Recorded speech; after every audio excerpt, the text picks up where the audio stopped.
तो जाने से पहले परिवार व्यवस्था के बारे में हम देख रहे हैं। परिवार में कैसे जिएंगे, परिवार में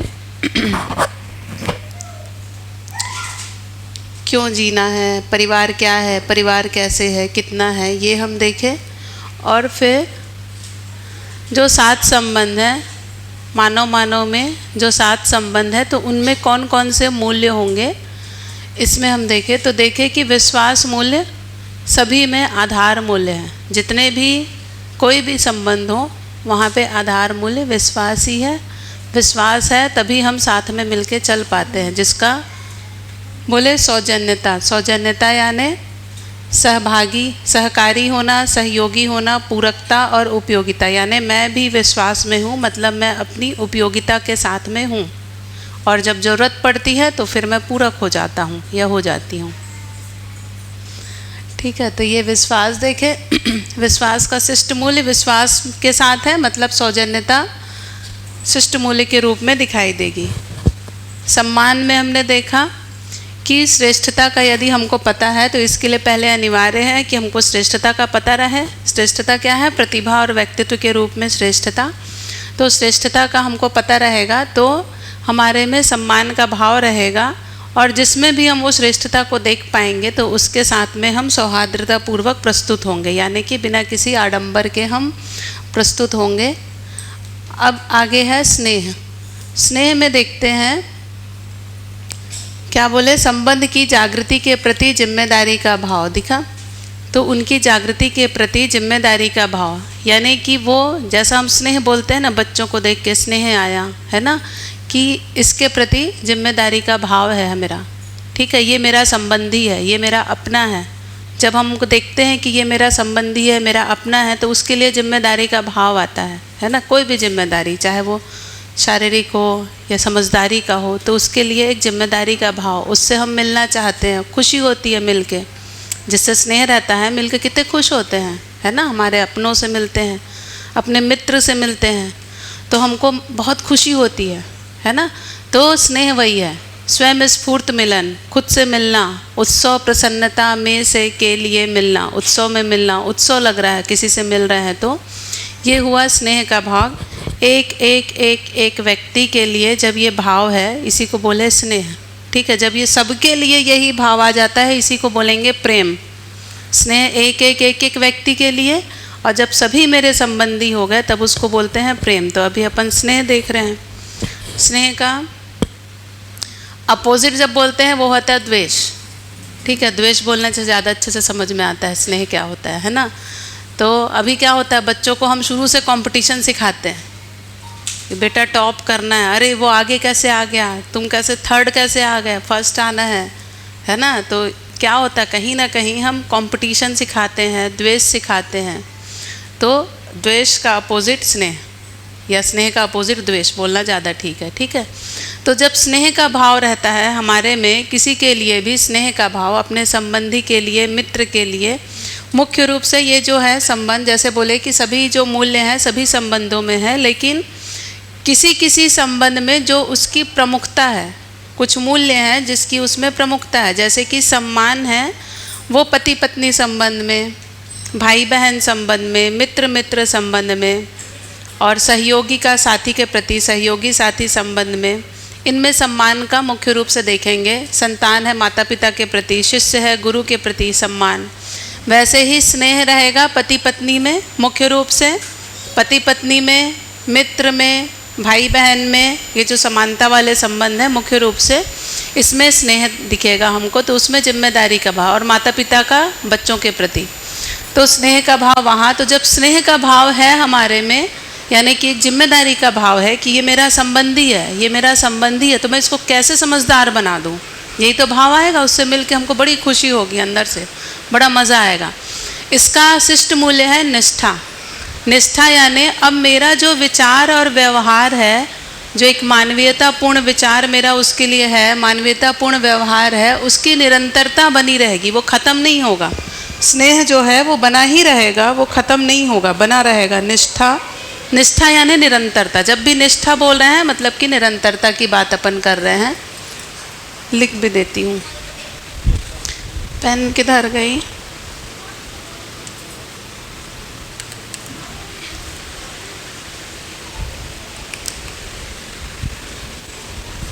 स्नेह स्थापित मूल्य है, निष्ठा उसका शिष्ट मूल्य है। जैसे मिलते हैं ना, बताए घर में, अरे वो वाली दीदी आई हैं, हम कुछ ज़रूरी काम कर रहे हैं, है ना, एकदम ज़रूरी काम कर रहे हैं, लेकिन यदि स्नेह का भाव नहीं है, क्या लगता है, अरे क्यों आ गई, अरे फालतू टाइम वेस्ट होगा, है ना, अरे 1 घंटा बैठ के दिमाग खाएगी, है ना। लेकिन यदि स्नेह का भाव है, क्या करेंगे हम, जैसे ही पता चलेगा दौड़ते जाएंगे, अरे दीदी क्या बात है, इतने दिनों में आओ, मज़ा आ गया मिल के। फिर क्या रहेंगे, 5 मिनट बैठेंगे, सुनो ना दीदी मेरे को ना ज़रूरी काम है, मैं ना बस आ रही हूँ, आप बैठना। होगा ना, 2 अलग अलग भाव आ गए, निष्ठा मानवीयतापूर्ण विचार और व्यवहार, है ना। तो ये स्नेह का भाव हुआ कि ये देखिए, संतुष्टि प्रसन्नता उत्सव में से के लिए स्वयं स्फूर्त मिलन सानिध्य की निरंतरता। ठीक है, आगे बढ़ते हैं। ममता, ममता में जैसे बताया, ममता में मुख्य रूप से माता पिता संबंध में है ममता का मूल्य। तो ममता में मुख्य रूप से माँ के लिए बोले, मतलब माँ के लिए बोल रहे हैं, मतलब मेल फीमेल की बात नहीं बोल रहे हैं, है ना। हो सकता है पिता भी उस जिम्मेदारी को कर रहा हो। तो ये जो माता शब्द में जो बोल रहे हैं, माता के लिए बोले ममता प्रधान वात्सल्य, पिता के लिए बोले वात्सल्य प्रधान ममता। तो ममता दोनों में ही है, हो सकता है उसको पिता निभा रहा हो जो ममता प्रधान वाला भाग है, तो उस संबंध के लिए बोल रहे हैं, मेल फीमेल की बात नहीं कर रहे हैं। ठीक है, तो ममता यानी मुख्य रूप से पोषण की बात, पोषण कर रही है, शरीर का पोषण सबसे पहले तो, और फिर मानसिकता का भी पोषण। जैसे कि बोले कि माँ है, सबसे पहले सारे संबंध की पहचान कराएगी, बताएगी कि ये आपके दादाजी हैं, ये ऐसा ऐसा करते हैं, शरीर के पोषण का ध्यान रखेगी। तो ममता में पोषण का भाग प्रधान रूप से है, और वात्सल्य में समझदार बनाने का भाव। तो ममता और वात्सल्य माता पिता में, और वात्सल्य फिर ये गुरु में भी है, ममता और वात्सल्य, लेकिन गुरु में वात्सल्य प्रधान, वात्सल्य में समझदार बनाने का भाव है कि ये समझदार बन जाए, उसके लिए अब हम क्या कर रहे हैं। ममता में एक बात हुआ, क्या बोलते हैं, जैसे बोलते हैं ना बच्चे को, अरे ये तो बिल्कुल अपनी माँ जैसे गया है, बोल दिए, माँ को बड़ा अंदर से कितना अच्छा लगता है, मेरा बच्चा मेरे जैसा, है ना, दिखने में भी बात करते हैं। ममता में क्या बोल रहे हैं यहाँ पे, कि मेरा प्रतिरूप हो जाए। यदि माता पिता समझदार हैं तो क्या चाहेंगे, कि मेरा बच्चा मेरा प्रतिरूप हो, तो वो प्रतिरूप मेरे जैसा हो जाए बच्चा, ये भाव है ममता में। और इसका शिष्ट मूल्य है उदारता। उदारता में क्या बोले, प्रतिफल अपेक्षा विहीन, प्रतिफल की कोई अपेक्षा नहीं है कि मेरे को उससे कुछ प्रतिफल मिलेगा, और अपना तन मन धन को लगाना। ऐसे करते हैं जो माता संबंध में अभी भी काफ़ी हद तक अपन करते ही हैं। तो प्रतिफल अपेक्षा विहीन, ऐसा तो नहीं होता ना कि आज मैं तुमको खाना खिला रही हूँ 6 महीने के बच्चे का, तो तुम भी मेरे को खिलाओगे इसलिए कर रही हूँ, ये तो नहीं होता, है ना। तो प्रतिफल अपेक्षा विहीन से जो हमने तन मन धन न्यौछावर कर दिया, वो उदारता। तो ये कब होगा, जब ममता का भाव है, ममता का भाव है स्वयं में, तो उदारता दिखाई देगी। जो एक उदाहरण बता रहे थे कि ममता का भाव बना ही रहेगा, जब बच्चा सामने आएगा तो उदारता पूर्वक प्रस्तुत होंगे। ठीक है,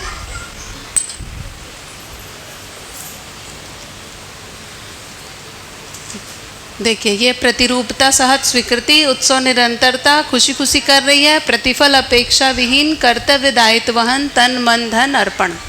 ठीक है, हिसाब तो नहीं रखते, माता पिता तो हिसाब नहीं रखते, प्रतिफल अपेक्षा विहीन तन मन धन का अर्पण समर्पण। समझदारी के प्रकाश में शरीर के पोषण की जिम्मेदारी का भाव।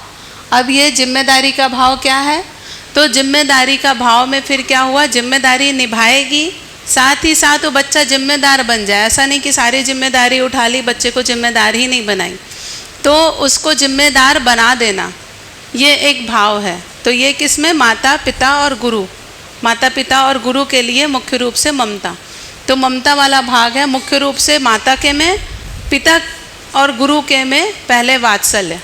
ठीक है, जिसमें समझदार बनाने का भाव है।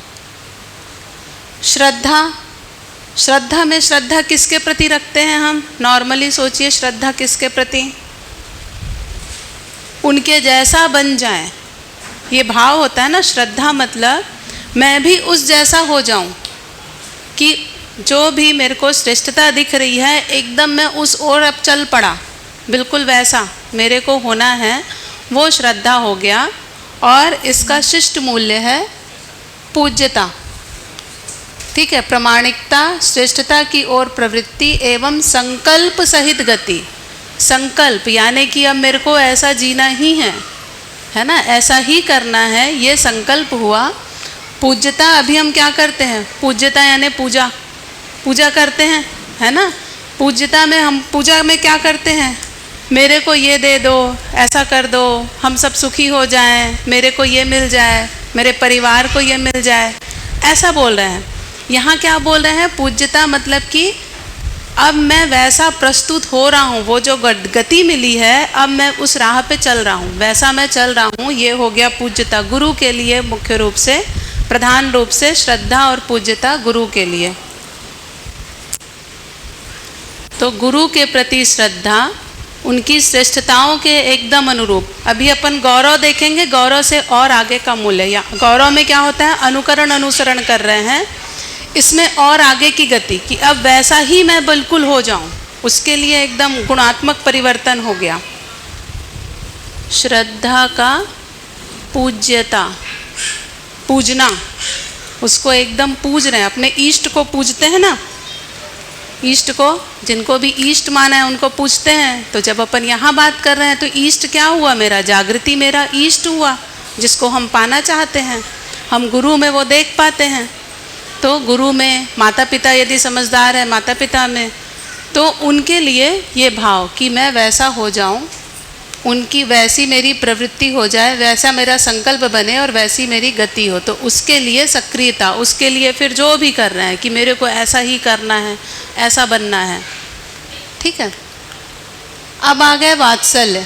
वात्सल्य में अपन ने ममता में देख ही लिया कि ये जिम्मेदारी का भाव, दूसरों की समझदारी के प्रति जिम्मेदारी का भाव। तो अब जैसा बोल रहे हैं माता पिता और गुरु में, तो जरूरी नहीं कि केवल माता पिता गुरु, किसी के लिए भी ये भाव हो सकता है, किसी भी बच्चे के लिए, किसी के लिए भी ये भाव आएगा, फिर तो सब मेरे बच्चे हैं, सबके लिए ममता का भाव। लेकिन अब ऐसा नहीं कि सब लोग जाके खाना खिला रहे हैं, ये तो होगा नहीं, कोई एक जो होगा वो दायित्व में होगा, दायित्व कर्तव्य अपन ने समझा। तो वैसे ही इसलिए माता पिता में इसको बोल रहे हैं। अब जो माता पिता है, पिता या माता या गुरु, मुख्य रूप से उनके लिए है वात्सल्य मूल्य, उनमें है। तो वो जब होंगे तो वो पोषण और संरक्षण, क्या बोले, अभ्युदय, अभ्युदय यानी सर्वतोमुखी समाधान के अर्थ में पोषण और संरक्षण कि वो जो संतान है या शिष्य है वो अभ्युदय को पाले, यानी कि 4 आयाम और 5 स्थिति में के सारे क्यों और कैसे के उत्तर उसके पास हों, उनमें तालमेल के साथ में वो जी पाए। इसके लिए उसके शरीर और मानसिकता का पोषण और संरक्षण, इसमें संरक्षण प्रधान हो गया। ममता में पोषण प्रधान था, यहाँ पे संरक्षण प्रधान हो गया। अब ये वो कैसे कर पाएगा, इसके अंदर ये भाव है। अब जब वो बच्चा आ रहा है, बच्चा जब देख रहा है, ये भाव तो बना हुआ है ना, माता पिता गुरु में। ये कब होगा, जब ये स्वायत्त मानव के 6 सद्गुण के साथ में वो जी रहा है, वैसा जी रहा है एकदम सहजता के साथ में। जैसे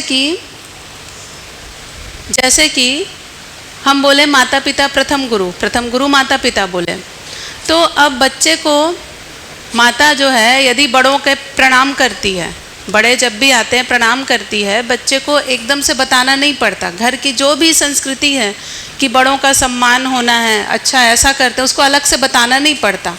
वो जब जीते हुए देखता है वो अपने आप नेचुरली सीख जाता है।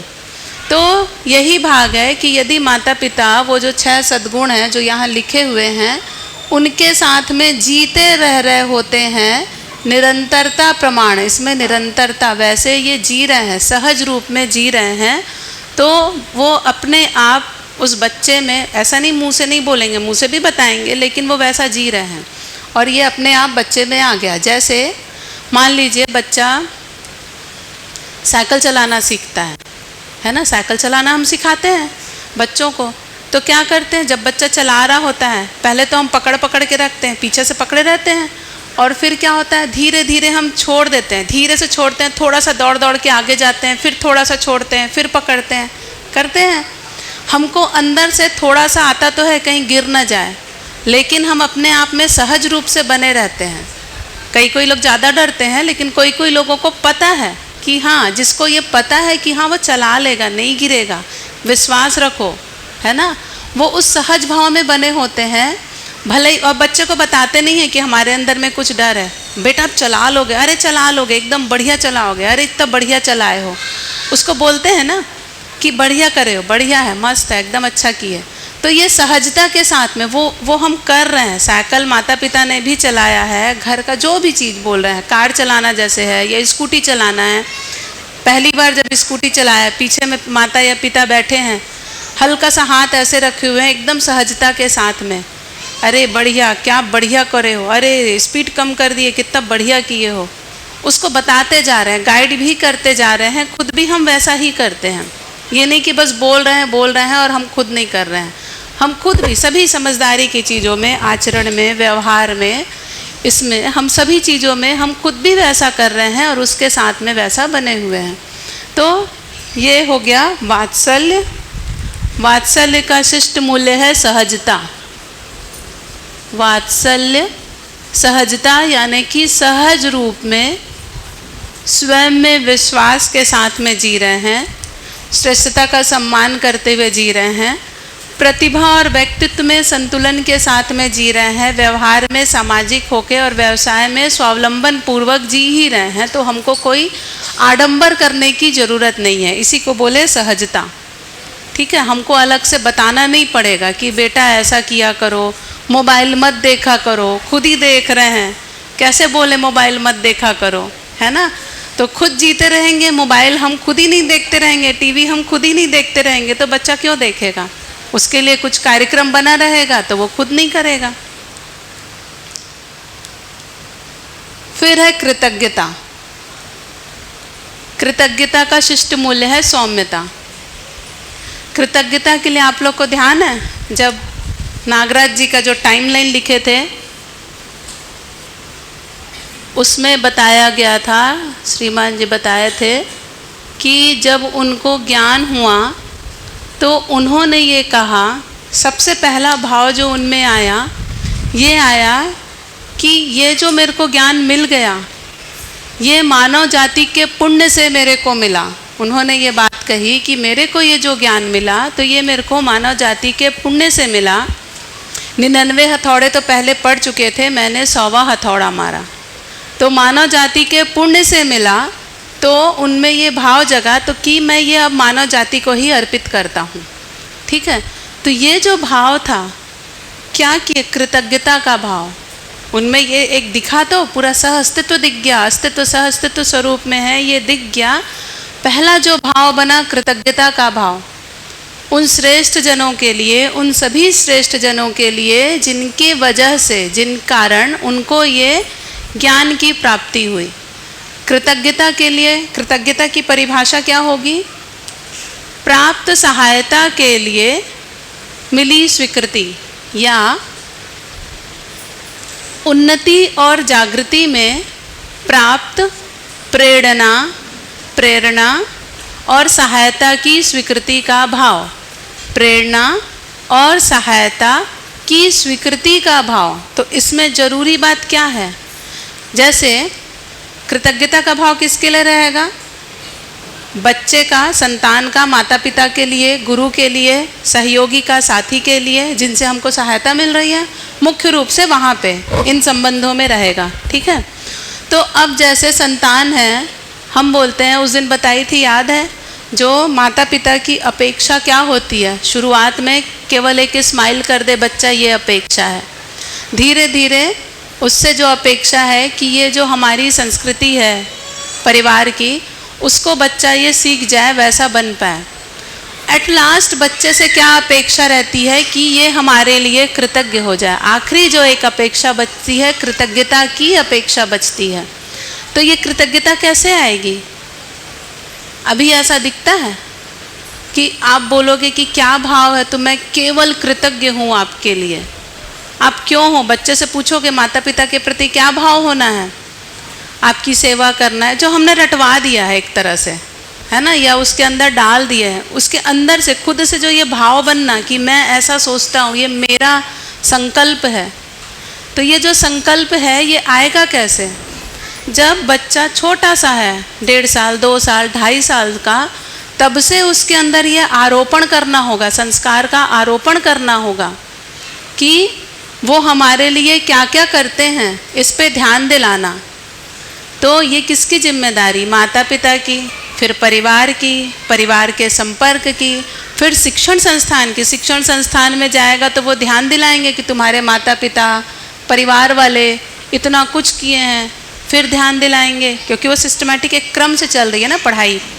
और फिर क्या ध्यान दिलाएंगे कि समाज का कितना सारा उपकार है। जैसे एक उदाहरण उस दिन लिए थे कि एक कप चाय भी पी रहे हैं, उसके लिए कितने लोगों का सहयोग है, कितने लोगों का सहयोग है, कहाँ तक पहुँच जाएंगे, वो आसाम के बागानों तक पहुँच जाते हैं, है ना। फिर वहाँ से कुछ लोग तोड़ रहे हैं, फिर कुछ प्रोसेसिंग हो रही है, फिर वहाँ से कुछ लेके आ रहे हैं, ट्रांसपोर्ट हो रहा है, फिर यहाँ कहीं थोक दुकान में आया है, थोक दुकान से किराना दुकान में, वो किराना दुकान के लिए भी कृतज्ञ हो जाओ। फिर वहाँ से कोई हमारे परिवार में उसको लेके आ रहा है, फिर लेके आ रहा है तो कोई उसको बढ़िया से संभाल के रख रहा है, फिर उसके बाद कोई चाय बना के ला के दे रहा है, यहाँ तक के पहुँच गए एक कप चाय के लिए, है ना।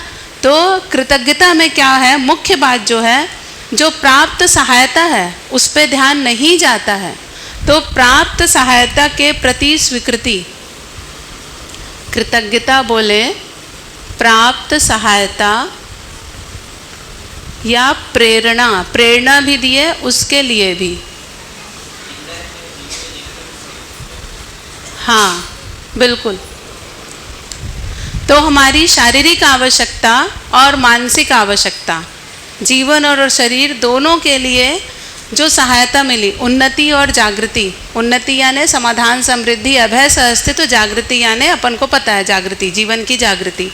उसके लिए जिनसे भी सहायता मिली हो या प्रेरणा बनी हो, उसके लिए स्वीकृति का जो भाव है, स्वीकृति आवश्यक है। स्वीकृति यदि नहीं है तो कृतज्ञता का भाव नहीं आएगा। और नागराज जी कह रहे हैं कि जो व्यक्ति स्वीकृति को वहन नहीं करता, यानी कि जो कृतज्ञता को वहन नहीं करता, वो संस्कृति और सभ्यता का धारक वाहक नहीं हो सकता। क्या मतलब हुआ कि जो कृतज्ञ नहीं है वो पक्की बात है कि वो कृतघ्न है। जो कृतज्ञ नहीं है वो कृतघ्न है। अभी हम सोचते हैं ठीक है कृतज्ञ नहीं है, बीच का भी कुछ होगा, बीच का कुछ नहीं है, सीधे आप कृतघ्न हो, ठीक है, कृतघ्न हो बोल रहे हैं। और जो कृतघ्न है वो संस्कृति सभ्यता का धारक वाहक नहीं होगा का क्या मतलब है कि जो भी हम विचार व्यवहार कर रहे हैं उसको अगला पीढ़ी नहीं उठाएगा, जो भी है वो नहीं उठाएगा। तो इसमें मुख्य बात जो बोले स्वीकृति होना, स्वीकृति होना, मेरे को स्वीकार तो हो। अभी तो दिखाई ही नहीं देता। जो अपन बात करें कि बच्चे बड़े होके क्या बोल देते हैं, हमने तुमको थोड़ी बोला था हमको पैदा करो, है ना, आप पैदा किए हो तो करोगे, इतना तो आपकी जिम्मेदारी है। जब पैदा किए हो तो खिलाओगे नहीं क्या, पढ़ाओगे नहीं क्या, है ना। यहाँ तक की स्थिति पहुँच चुकी है, इससे ज़्यादा पहुँच चुकी है ना। वो तो अपन शिविर है करके इतना नहीं बोलते, है ना, यहाँ तक पहुँच गए हैं। तो हम क्या करते हैं, विद्यालय में बच्चों में सबसे पहला जो भाव है, हम सभी में विश्वास मूल्य तो एक है, लेकिन जब हमारी आगे कैसे बढ़ना है, जागृति के रास्ते में, समझ के रास्ते में, कोई भी लक्ष्य हो, सबसे पहला जो भाव जो मन में लाएंगे वो है कृतज्ञता का भाव। विश्वास को आधार मूल्य बोले जीने के लिए, आगे बढ़ना है हमको, उसके लिए कृतज्ञता का भाव, सबसे पहले कृतज्ञता का भाव। हमको नागराज जी से कोई समझ जैसी इतनी बड़ी चीज़ मिल गई, हमेशा हमेशा वो भाव बना हुआ है कृतज्ञता का। वो जो लोग, जो भैया दीदी वरिष्ठ जन जिन्होंने हमारे शिविर लिए, हमको इसमें आगे बढ़ने के लिए प्रेरित किया या हमको पढ़ने में सहयोग किया, वो भाव बना रहेगा।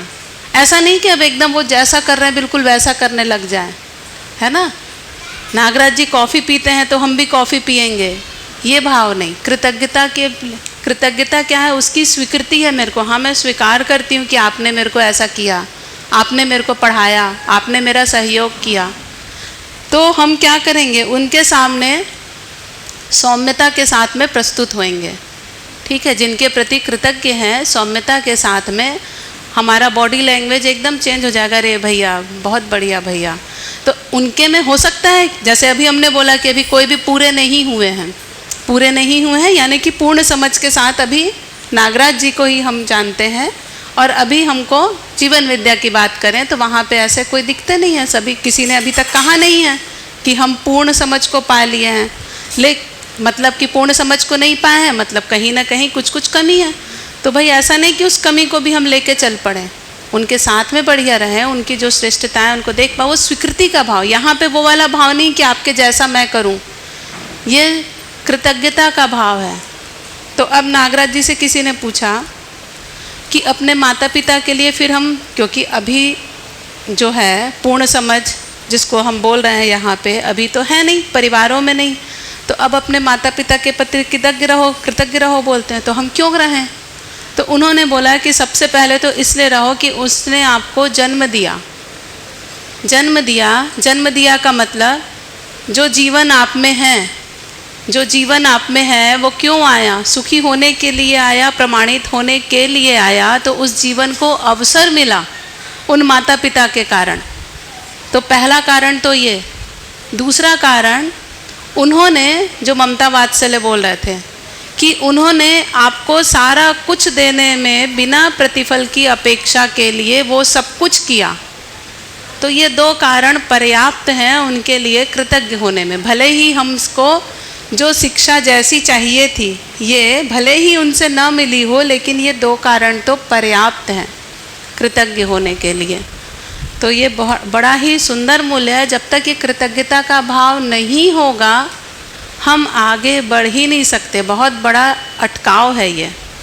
ठीक है, तो ये हमको, ये तो अभी भी आ जाता है कृतज्ञता का भाव।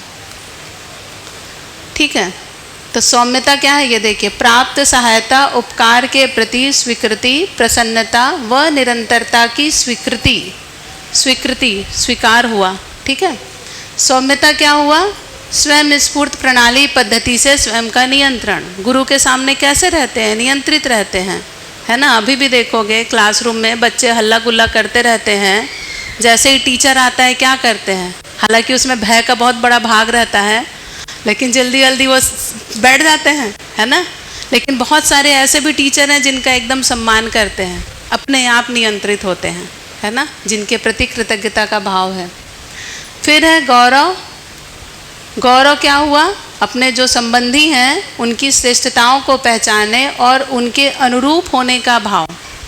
अभी क्या बोलते हैं बहुत सारे भाव में, देखिए गौरव मुख्य रूप से किस में है? पति पत्नी में।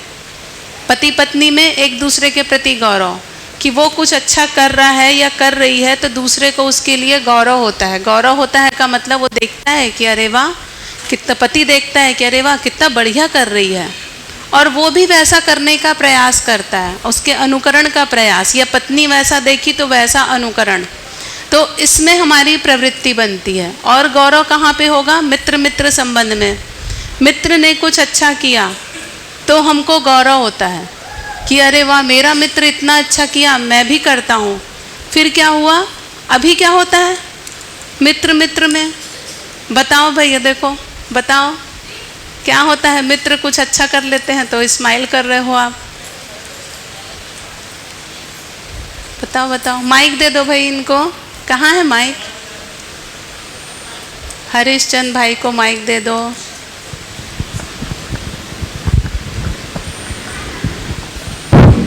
जो अच्छे दोस्त होते हैं उनके लिए तो ठीक लगता है कि बढ़िया है, पर जो ऐसे ही मामूली दोस्त होते हैं उनके लिए फिर लगता है ये आगे कैसे बढ़ गया। हाँ, आगे कैसे बढ़ गया। कितनी अच्छी भाषा में बोले हैं ये। एक्चुअली उसको बोलते हैं जलन होती है ना। बड़ा द्वेष आता है। देखो कितनी अच्छी भाषा हो गई है, अच्छा नहीं लगता। भैया लोग बताओ, भैया पीछे हाथ। हाँ, वो तो मुंह से करोगे, अंदर से क्या लगता है? होगी जलन थोड़ा बहुत है ना। तो क्या हुआ? 3 इडियट्स मूवी सबने देखी होगी, है ना। क्या है डायलॉग? दोस्त जब क्या होता है? हाँ, क्या किसको याद है बताइए तो। और भैया लोग को याद है? हाँ, जितना याद है उतना बताइए। पीछे दे दो दीदी, माइक बताएंगे। दुख इस बात का नहीं है कि हम फेल हो गए, दुख इस बात का है कि दोस्त टॉप कर गए। हाँ, दुख इस बात का नहीं है कि हम फेल हो गए, दुख इस बात का है कि दोस्त टॉप कर गया, है ना। तो कितने अच्छे दोस्त रहते हैं, वो एकदम सही मानवीय व्यवहार का इतना सुंदर उदाहरण उस मूवी में दिखाए हैं, एकदम सही दिखाए हैं, है ना। तो अभी क्या हुआ, दोस्त आगे बढ़ गया तो हमको जलन होती है। हाँ। एक डायलॉग्स भी है उसमें कि जब दोस्त फेल होता है तो दुख होता है, हाँ। और जब फर्स्ट कर जाए तो ज्यादा दुख होता है। हाँ, ये ज्यादा दुख होता है। देखो भैया ज्यादा अच्छा करेक्ट किए हैं, पढ़ाते हैं ना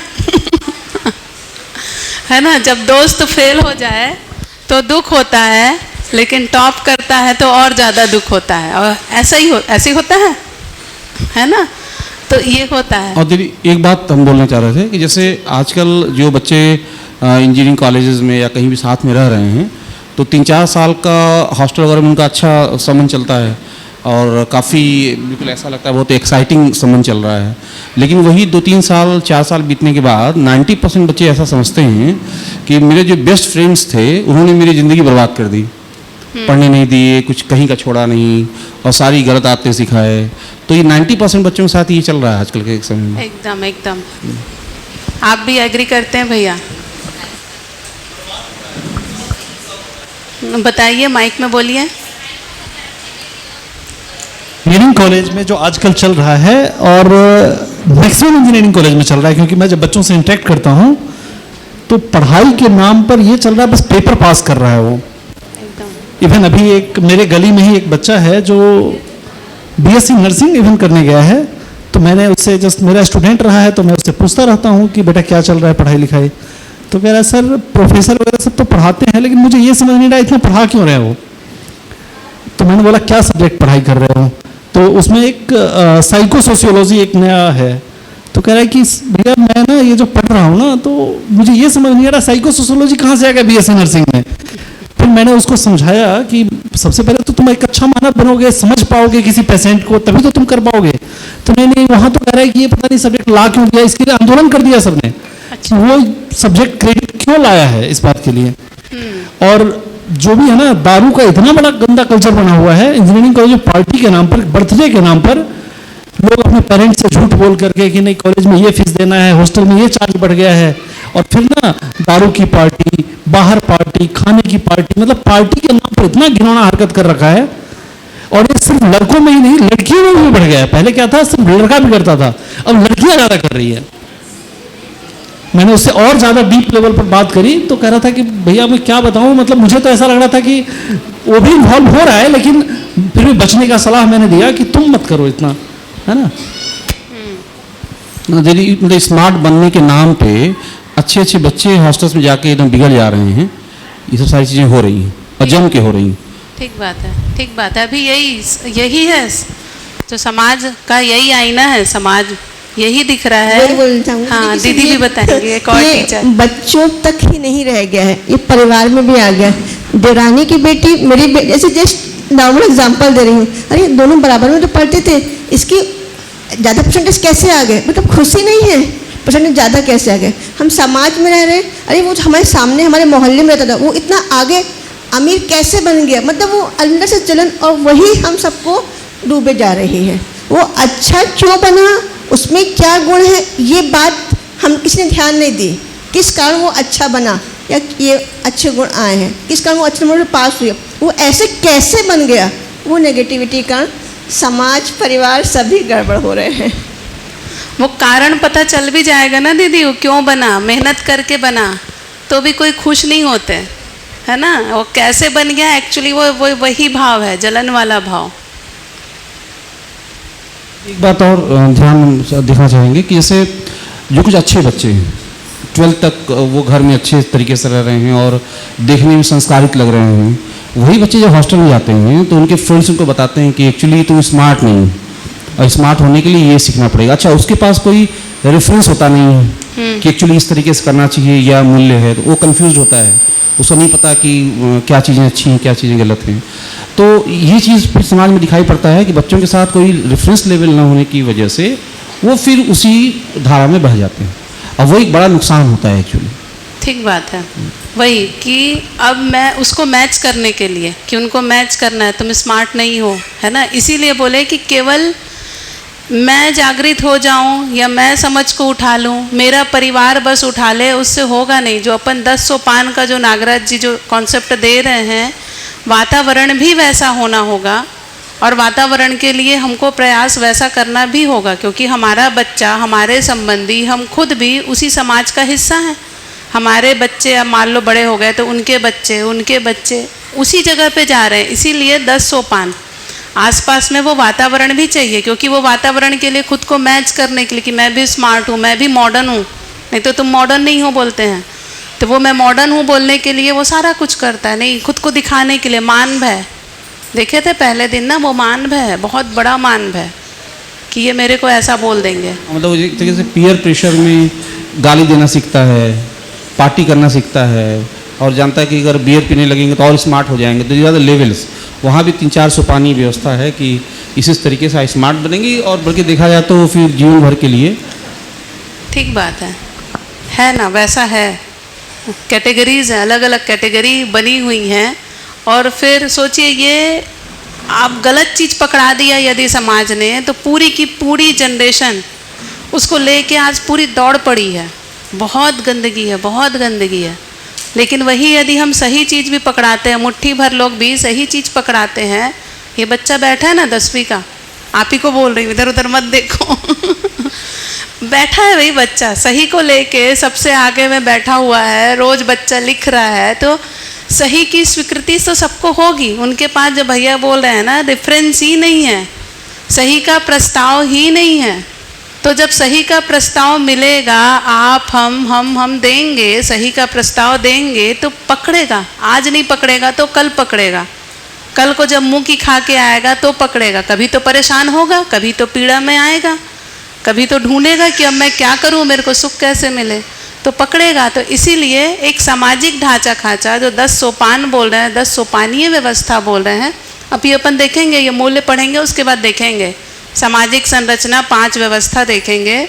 तो जो भैया बोल रहे हैं ना कि वो नर्सिंग की पढ़ाई बोले ना, उसमें फिर वो साइकोसोशियोलॉजी क्यों पढ़ रहे हैं, तो बोले स्वास्थ्य संयम आयाम, स्वास्थ्य के साथ संयम भी, संयम वाला भाग भी रहेगा ही रहेगा। अभी तो शरीर को एक बड़ा मान ले, मानव जाति ने पहचाना है थोड़ा बहुत, लेकिन वो ठीक पहुंचा नहीं।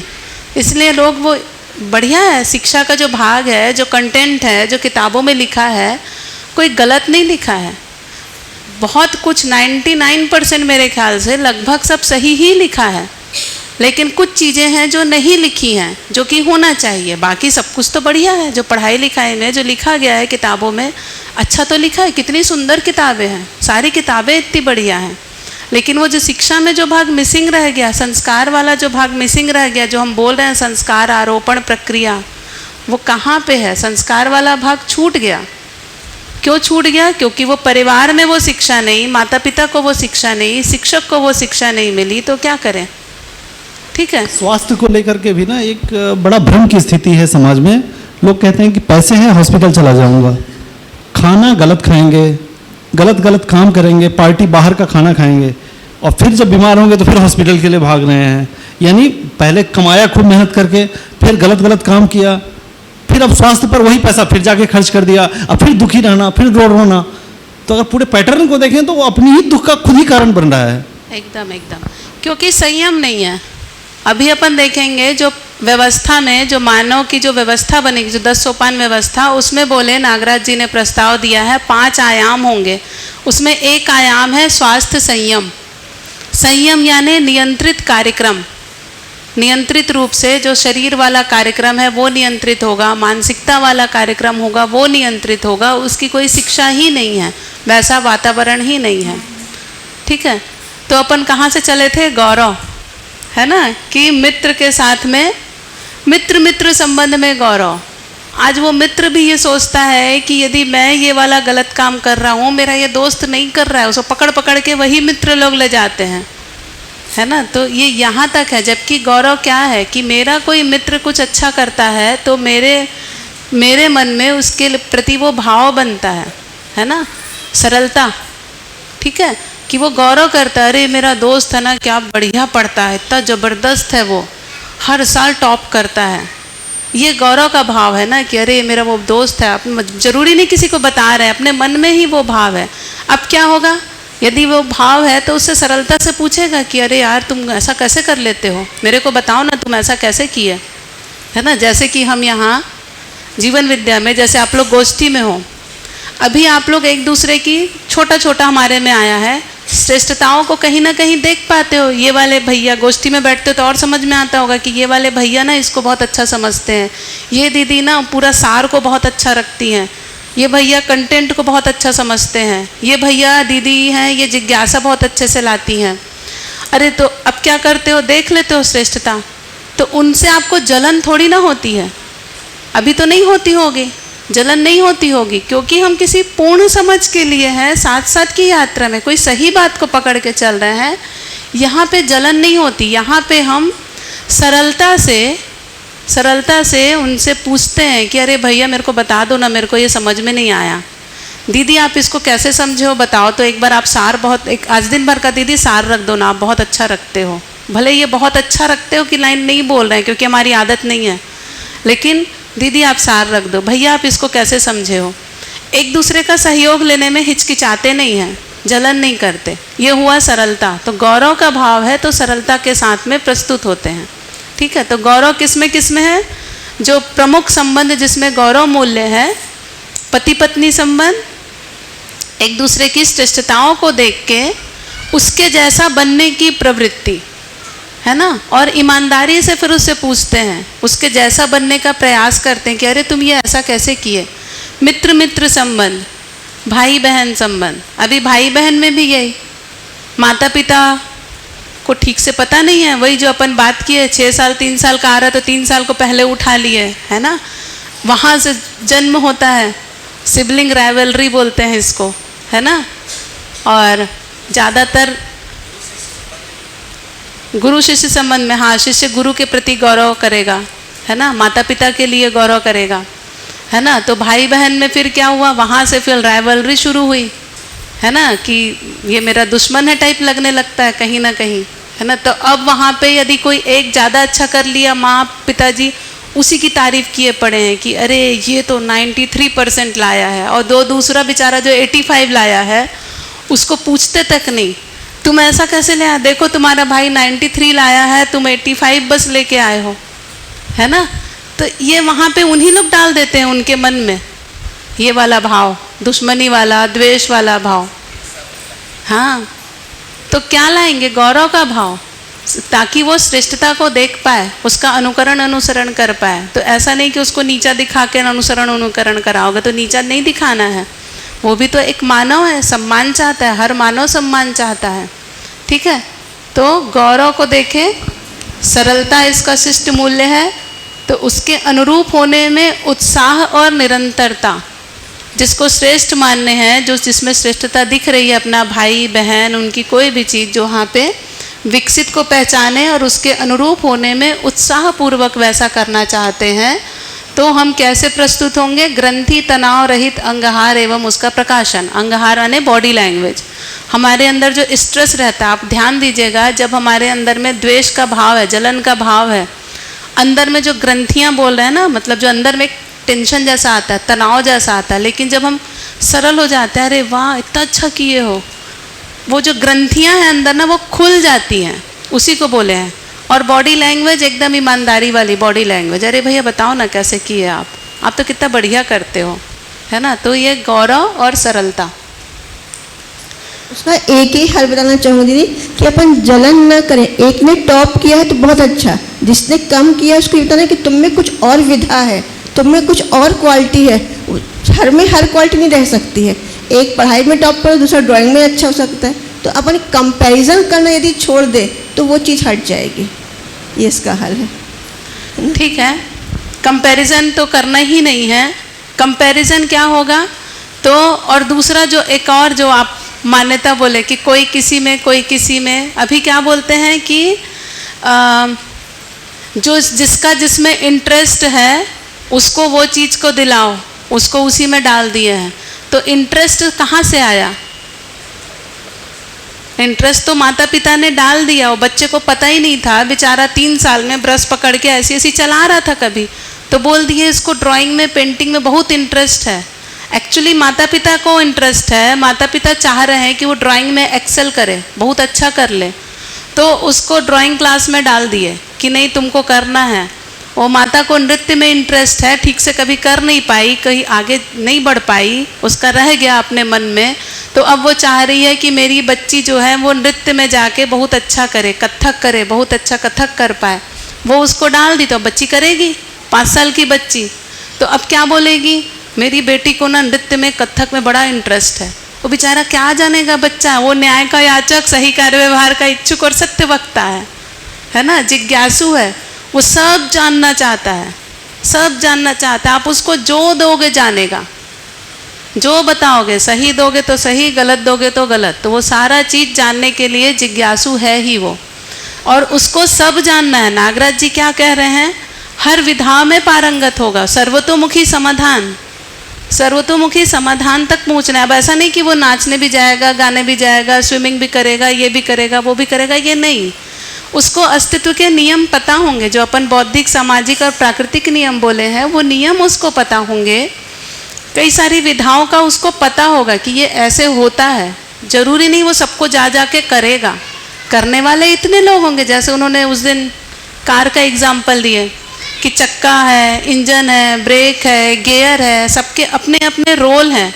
तो वो जिस रोल में अपने को देखेगा वहाँ पे वो फिट हो जाएगा, लेकिन उसको इंजन, चक्का, ये सब कैसे काम करता है ये सब भी पता होगा। हो सकता है वो गियर हो, लेकिन उसको इंजन का भी पता होगा, ब्रेक का भी पता होगा, एक्सीलरेटर का भी पता होगा, ये पता होगा, करेगा वो इसको। तो नियम जिस व्यवस्था में है उस व्यवस्था के नियम उसको पता होंगे, ठीक है। तो हम क्या बोलते हैं, जो दीदी बोले ना, कंपटीशन नहीं कोऑपरेशन करेगा वो, प्रतिस्पर्धा नहीं प्रेरणा। जो कम कर रहा है उसको प्रेरणा देगा, और जो ज़्यादा कर रहा है उससे प्रेरणा लेगा, ठीक है। तो अभी जैसे छोटी विद्यालय के जो हमारे बच्चे वो ऐसे ही करते हैं। जनरली बच्चों में लगभग 150 बच्चे हैं, छोटे छोटे बच्चे तो खैर छोटे ही हैं, 10वीं तक में भी बच्चे हैं ना, उनमें कंपटीशन नहीं दिखता, कंपटीशन लगभग नहीं है। अब हालांकि कई अलग अलग वातावरण से आ रहे हैं, लेकिन कम से कम एक ऐसी व्यवस्था बन गई है यहाँ पे ये कंपटीशन नहीं है बच्चों में, कोऑपरेशन है, प्रेरणा लेते हैं वो। और नंबर जरूर हम दे देते हैं, लेकिन वो नंबर के लिए पढ़ रहे हैं ऐसा है ही नहीं। और ऐसा नहीं कि नंबर अच्छा करने का प्रयास नहीं करता। अभी क्या लगता है, नंबर देंगे तो वो बच्चा अच्छा नंबर पाने के लिए पढ़ेगा, तो वो बच्चे नंबर तो लाते हैं, खुश भी होते हैं, अच्छे नंबर पाए। कम नंबर, अरे मेरा इतना आ गया, आपका कितना आया, आपका कितना आया, तो ऐसा नहीं कि उसका मेरा 15 नंबर आया, उसका 20 नंबर आया, तो 15 वाला 20 नंबर वाले से उसको जलन होगी। अरे आप इतना कैसे लाए, दिखाओ आपका कॉपी दिखाओ, कॉपी दिखाओ, अरे मेरा ना ये वाला गलत हो गया, आपका ये वाला सही है, मैं ना इसको गलत कर रहे, दिखाओ आप इसको ऐसे कैसे किए। अब वो प्रेरणा लेता है उससे। और जो ज़्यादा नंबर वाला है, ऐसा नहीं कि वो एकदम अरे तुम तो ऐसी हो, 10 नंबर वाले हो तुम, ये भाव उसके में नहीं रहता। वो उसको भी देखेगा, बताएगा, खुश भी होगा, ठीक है मेरा 20 में 20 आया, लेकिन वो उसको प्रेरणा, अरे आप इसको ऐसा कैसे कर दिए, इसको ऐसे करते हैं, आप तो इसको ऐसा कर दिए हो। तो वो उसको सिखाता भी है, प्रेरणा भी देता है, अपने से ज़्यादा वालों से प्रेरणा लेता भी है। और ये बच्चे जो हमारे हैं ये एग्ज़ाम से डरते नहीं हैं, उनको जब बोलोगे जाओगे तो वो हमको अध्यापिका जी बोलते हैं ना, मैडम नहीं बोलते। जो अध्ययन कराता है वो अध्यापिका जी, पीछे बैठे हैं, बोलेंगे फिर शुरू हो गई टीचर अच्छा हुआ नहीं सुन रहे, ठीक है। तो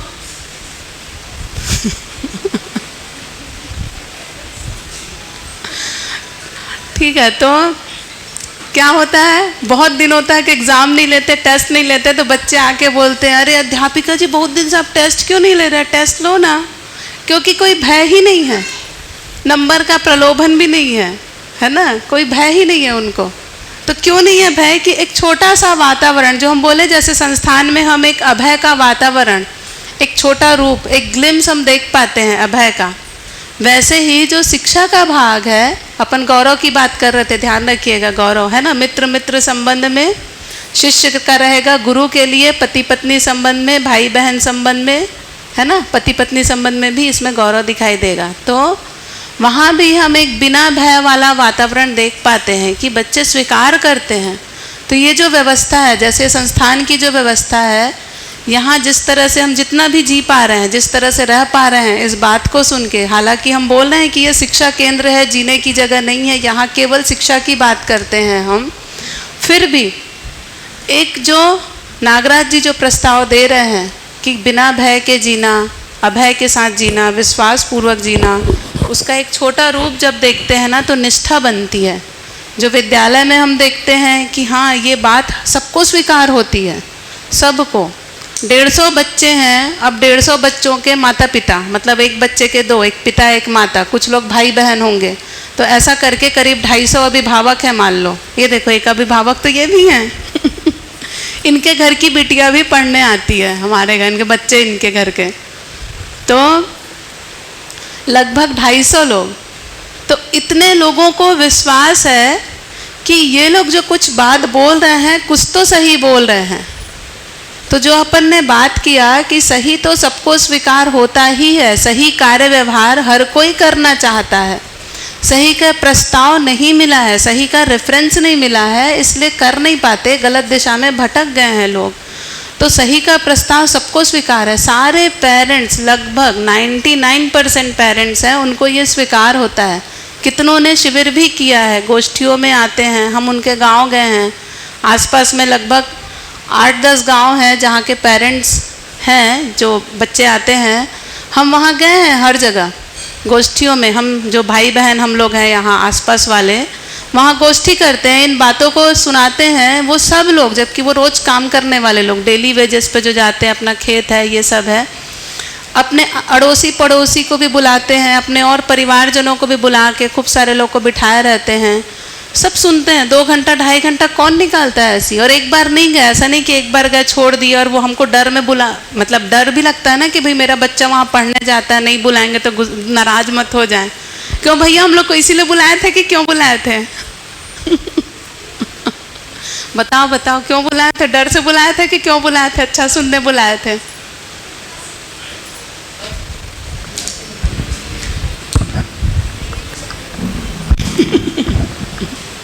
ये बात तो है कि स्वेच्छा से बुलाए थे, और पहले भी हमारे यहाँ इसका शिविर जैसे हुआ था, तब हम लोग 4वीं-5वीं में थे, तो मीना दीदी लेती थी। फिर उसके बाद अब पता चला, तो अब लगा कि अब वो तो पहले भूल गए, तो अब लगा कि लोगों को इसकी जानकारी होनी चाहिए। तो इसलिए हम, और जब भी शिविर होते हैं, हम अपने दोस्तों को ज़रूर भेजते हैं कि कब शिविर है, और उनको बोलते भी हैं कि आप समय निकाल के आइए। तो ये रहता है। बढ़िया। तो कई गांव में तो हम लोग 4-4, 5 बार गए, हर बार इतने उत्साह से सुनते हैं, सब लोग सुनते हैं बैठ के, अरे दीदी आना हमारे गांव। अब वो हम ही लोग हैं जो नहीं जा पाते अपनी व्यस्तताओं के चलते, क्योंकि 8-10 गांव कितने बार जाएंगे। किसी किसी गांव में शुरू में थोड़ा ज़बरदस्ती भी गए थे, बोल रहे हम लोग ज़बरदस्ती गए थे शुरू में नहीं पता होता ना पेरेंट्स को कि पता नहीं क्या बोलने वाले हैं, तो किसी किसी गांव में पहली बार में तो हम थोड़ा ज़बरदस्ती भी गए थे। स्कूल वाले थे ना भाई, तो अपना वो दिखा सकते थे हम कि हम आ रहे हैं, आप लोग सब पेरेंट्स लोग वहाँ उस गांव के जितने पेरेंट्स हैं सब इकट्ठा एक घर में बैठना। कौन से वाले भैया के घर बैठोगे? अच्छा ये वाले घर में, ठीक है हम लोग आ रहे हैं। तो अपना एक वाइट बोर्ड लेके, पेन लेके और माइक लेके, 3 चीज़ लेके हम लोग पहुँच जाते थे। तो पहली बार में उनको बड़ा मज़ा आया कि तो बड़ी अच्छी बात है। हालांकि हम लोग जब बच्चे एडमिशन के लिए आते हैं तो हम बता ही देते हैं कि भाई कॉन्सेप्ट, लेकिन आधे घंटे में क्या बात पहुँचेगी? आप लोग 7 दिन से बैठे हो, तो आधे घंटे में वो कितना सुन पाएंगे, क्या सुन पाएंगे? जैसे हम लोग बोल रहे हैं 6 महीना में इतनी गहरी बातें हैं, इतनी सारी बातें हैं, उसको पता नहीं कैसे 7 दिन में हम पहुंचा दें, हो ही नहीं सकता। अब वो सही में परिचय है, केवल परिचय। जो बुक का पहला पेज होता है ना, किसी भी बुक का वो पहला पेज है जो हम आपको बता रहे हैं 7 दिन में। 6 महीने में जो ये बार बार बोल रहे हैं कि 6 महीने में ये समझ में आता है कि अब मेरे को अध्ययन क्या करना है, तो 6 महीने में तो वो समझ में आता है किताबें पढ़ के। उसके बाद फिर धीरे धीरे यात्रा शुरू होती है 6 महीने के बाद। तो 7 दिन में उसको करना, उस 7 दिन को हम आधे घंटे में कैसे करते होंगे। तो खैर यही बात अपन चल रहे थे कि सही जो बात है वो सबको स्वीकार होता ही है, और जो ये अपन जितना भी बोल रहे हैं ऐसा नहीं कि ये कैसे होगा, अरे तो बहुत ऐसा कैसे हो सकता है, अभी तो ऐसा है ही नहीं, समाज में ऐसा हो ही नहीं रहा है। ये स्कूल का उदाहरण क्यों बताई, क्योंकि हम लोग इसको अब देख पाते हैं। लगभग 250 पेरेंट्स और 150 बच्चे, कितने हो गए, 400 लोग हो गए लगभग, है ना। और उनके फिर आसपास के लोग, वो अपने आसपास में भी बताते हैं कि अरे बहुत अच्छा है वहाँ जाना, ऐसा वैसा। कई लोग अपनी परिस्थितियाँ रहती हैं, दूर गांव हैं तो ऐसा जो भी परिस्थिति उस कारण नहीं भी आते हैं, लेकिन आते हैं खूब लोग। तो अच्छा है, लोग सुनते हैं, सही को जब बोलोगे तो सुनते हैं, समझ में आता है उनको। लेकिन हाँ, हमको पता होना चाहिए कि हम क्या बता रहे हैं, बताने वाले को भी तो पता रहे वो क्या बता रहा है, ठीक से बता पा रहा है कि नहीं पा रहा है, उसके अंदर खुद ये सारी चीज़ों का एक मंथन हुआ है कि नहीं हुआ है। तो वो बताने वाले का भी है कि किस तरह से बता रहा है। तो अपन कहाँ तक पहुँच गए थे, गौरव, कितने मूल्य हो गए यहाँ तक। मैं गौरव लिख रही हूँ, गौरव का है सरलता। 8 हो गए, 1 2 3 4 5 6 7 8, कितने स्थापित मूल्य, 9। ठीक है, तो अपन ने क्या बात किया, स्नेह में जो बात किए थे कि एक एक एक एक के प्रति श्रद्धा का पूज्यता, ये सब पास लिखा गया ना, इसलिए ऐसा लग रहा है ये इसका है। ठीक है, एक एक एक एक के प्रति जब जिम्मेदारी का भाव कि ये मेरा संबंधी है, ये भाव है, तो उसको बोले स्नेह। और जब यही भाव सभी के लिए, हर मानव के लिए हो गया, तो ये बोले प्रेम। ठीक है, प्रेम का शिष्ट मूल्य है अनन्यता। अनन्यता यानी कोई अन्य नहीं है, अन्यता, अन्यता, ता यानी ध्यान है, ता लग गया मतलब क्या भैया, निरंतरता हो गई।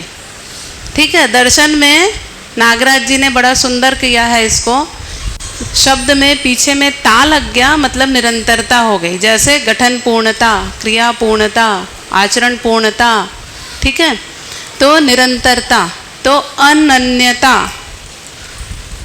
अन्य के आगे अन लग गया यानी उसका अपोजिट हो गया। अन्न यानी दूसरा, अन्य, अन्य यानी दूसरा, दूसरा के आगे अन लग गया यानी दूसरा नहीं है। ता लग गया यानी निरंतरता हो गई, यानी अब कोई भी दूसरा नहीं है, हमेशा हमेशा के लिए निरंतरता हो गई। तो सभी मेरे अपने हैं, ये भाव है, ये दिव्य मानवीयता की बात कर रहे हैं, प्रेम मूल्य है। इसको बोले पूर्ण मूल्य। सारे मूल्य आके उसमें समा गए, सारे मूल्य उसमें आके समा गए। प्रेम एक पूर्ण मूल्य, वहाँ तक पहुँच गए, इसको बोले आचरण पूर्णता तक पहुँच जाना। प्रेम अनन्यता।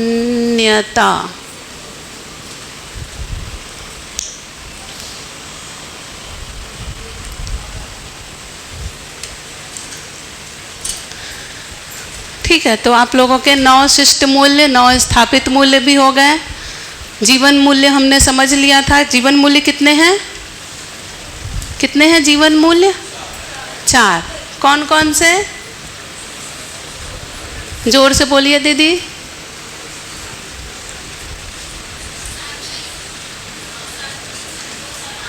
सुख, शांति, संतोष और आनंद। उसके बाद कौन सा मूल्य? हाँ, मानव मूल्य, धीरता, वीरता, उदारता, दया, कृपा, करुणा। ठीक है, मानव के रूप में, जीवन और शरीर के रूप में है, तब मानव मूल्य। फिर जब परस्परता आई तो आ गए स्थापित मूल्य और शिष्ट मूल्य, जो 9 है। 18 मूल्य पढ़ लिए हम, है ना। सुख, शांति, संतोष, आनंद पहले ही देख लिए थे। धीरता, वीरता, उदारता, दया, कृपा, करुणा को हमने थोड़ा थोड़ा देखा था। ठीक है, और फिर स्थापित मूल्य और शिष्ट मूल्य 18 ये हो गए। वस्तु मूल्य को इसमें 2 हैं जो बाकी मानवेतर प्रकृति के साथ में है। उसको भी कल हम समझ लिए थे, उपयोगिता मूल्य और कला मूल्य। तो ऐसे करके 30 मूल्य, ठीक है। तो 30 मूल्य जो है, जो मानव है परिवार के लोगों के साथ समाज में जब जिएगा, अपने आप में जिएगा, तो इन 30 मूल्य, 30 ही मूल्य हैं, कुल 30 मूल्यों के साथ में मानव जिएगा, ठीक है। तो ये हमारा ये प्रेम मूल्य, जागृति, पूर्णता के लिए योग्य, पहचान, सहज, निरंतरता, ठीक है। तो ये मूल्य यहाँ पे ख़त्म हुआ। ये शिष्ट मूल्य और स्थापित मूल्य, शिष्ट मूल्य की लिस्ट हमने जो शुरू में देखी थी।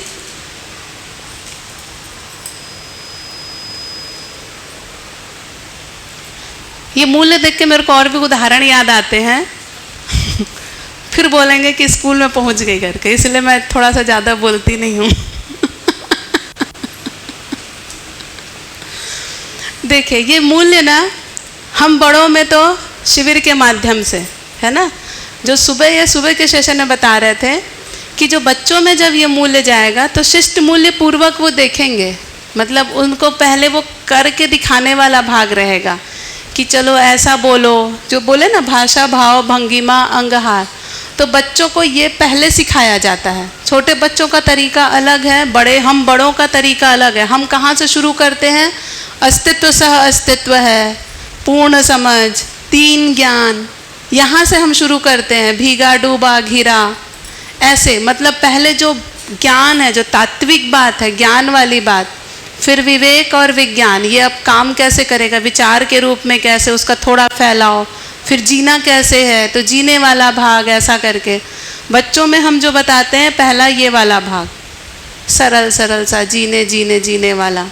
तो बच्चों के लिए खूब सारी कविताएं हैं। तो मेरे को जब ये देखती हूँ सम्मान और विश्वास, तो कविताओं के माध्यम से, बातचीत के माध्यम से बच्चों को बताते हैं। तो उनकी भाषा, सबसे पहले भाषा बहुत बड़ी चीज़ है। संबोधन से संबंध की पहचान होती है, बच्चे को ये बताया जाता है। सबसे पहले तो सही संबोधन करो। तो जो हम यहाँ भैया दीदी ये सब बोल रहे हैं ना, कि ये एक संबोधन है, ये हमारे लिए भी काम करता है, केवल बच्चों के लिए नहीं। तो अब केवल संबोधन के लिए थोड़ी ना बोल रहे हैं कि हाँ आप मेरी दीदी हो, आप मेरे भैया हो, आप भैया हो। अब उसमें मेरा ये भाव भी बन जाए। जब हम इसको पढ़ते जाते हैं, तो जब हम भैया दीदी बोल रहे हैं तो वो भाव भी बनता है। जैसे हम बता रहे हैं भाई बहन संबंध में क्या होगा, सबसे पहले तो विश्वास होगा ही होगा, सम्मान होगा, स्नेह होगा, गौरव होगा, भाई बहन संबंध में होगा तो हम उस तरह से प्रस्तुत होंगे। तो बच्चों के लिए क्या होगा, तो बच्चों को पहले संबोधन सिखाते हैं कि मम्मी जी, पापा जी, जी और आपकी भाषा की शिष्टतापूर्ण भाषा, शिष्ट मूल्य बोल रहा है ना, तो भाषा जो होगी शिष्ट होगी, शिष्टतापूर्ण भाषा, शिष्टतापूर्ण भाषा बताता। मैं थोड़ा बोल इसलिए रही हूँ कि थोड़ा सा समय भी बचा है, इसलिए भी थोड़ा बोल दे रही हूँ, है ना। आगे और है, देख रहे होंगे, अभी बचा है, फिर बोलना शुरू कर दी करके, ठीक है। तो शिष्ट मूल्य भी है। तो शिष्ट भाषा पहले सिखाए, भाषा का नियंत्रण, शरीर का नियंत्रण। तो भाषा का नियंत्रण ये बताए, भाई जी बहन जी। तो उसमें फिर बच्चों को सिखाए कि कृतज्ञता कैसे बताते हैं बच्चों को। बच्चों को सबसे पहला सिलेबस है, बच्चों का सिलेबस है, नर्सरी का सिलेबस है माँ, है ना, नर्सरी का सिलेबस है माँ। तो और उसमें क्या है, 4 बिंदु हैं। पूरा 5वीं क्लास तक व्यवहारिक शिक्षा 4 बिंदुओं पर टिकी है, संबोधन, सहयोग, आज्ञा पालन और नियंत्रण। इन 4 बिंदुओं पे टिका है। तो संबोधन को सबसे पहले स्थापित करते हैं। तो संबोधन से संबंध की पहचान, जो न्याय में लिखे ना, देखिए ये संबंध की पहचान संबोधन पूर्वक। तो पहले केवल भाई, जो साथ में पढ़ने वाले आपके भाई जी बहन जी हैं, तो जो भी नाम है ना, तो ये भाई जी, राहुल नाम है तो राहुल भाई जी, गीता बहन जी, सुनीता बहन जी, ऐसे बच्चे बात करते हैं, आप बोल के बात करते हैं अपने क्लासमेट्स को। तो वहाँ से अब पहला तो संबोधन सिखाया, अगला सहयोग। तो अब ये आपके भाई जी हैं तो इनका सहयोग, ठीक है, ठीक है। तो क्या बता रहे हैं कि 4 स्तंभ है पढ़ाई के, जो हम पढ़ाते हैं, डिलीवर करते हैं। संबोधन,